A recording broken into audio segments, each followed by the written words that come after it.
یہ اب دیکھیں جس کو اطمینان ہوگا وہ اتنی دیر تو سردی میں پڑا رہے گا, ورنہ وہ کہے گا یار کچھ ہونے والا تو ہے نہیں, خام خامے کمر جلا کے آ جاؤ.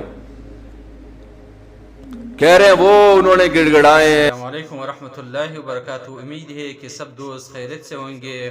مولانا طریق مسعود صاحب کی ویڈیو کو سماعت فرمائیں.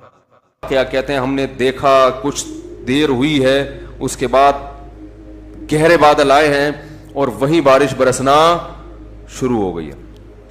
اور کہہ رہے ہیں جب تیز بارشیں ہوئی ہیں تو ہم جب واپس آ رہے تو ہندو ہنس رہے اور کہہ رہے تھے یہ موسلے بارش برسوا کے آ رہے ہیں. ہندوؤں کو بھی یقین ہوتا تھا یہ موسلے بڑے تیز ہیں.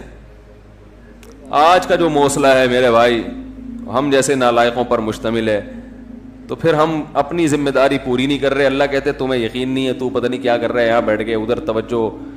میں تو دیکھا ہے دعا مانگتے مانگتے نا جیب میں چیک کر رہے ہوتے ہیں کتنے پیسے پڑے ہوئے ہیں, 5,000 کا تو ہے نا, وہ خراب تو نہیں ہوا.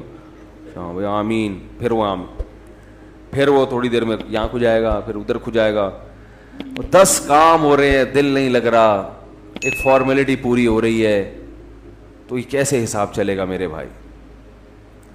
تو دعا قبول ہوتی ہے. بعض دفعہ ایسے ہوتی ہے جیسے میں نے آپ کو بتایا, اس طرح سے بھی ہوتی ہے کہ ادھر مانگی اور ادھر اللہ نے بارشیں برسانا شروع کر دی.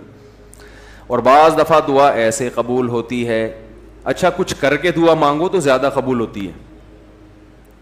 کچھ اللہ کے لیے کیا ہو نا, جیسے حدیث میں آتا ہے 3 آدمی غار میں بند ہو گئے, بڑا زبردست واقعہ ہے وہ حدیث میں. غار میں گئے تھے, اوپر سے پتھر لڑکا اور غار کا منہ بند, اب نکلنے کا راستہ ہی نہیں, اور ان کو کوئی آواز بھی نہیں باہر جا سکتی, فون وون تو ہوتا نہیں تھا پہلے. تو اب ان کو یقین ہو گیا کہ اب ہمارا انجام سوائے موت کے کچھ نہیں ہے, اس میں تڑپ تڑپ کے مرنا ہی اور کچھ نہیں ہوگا.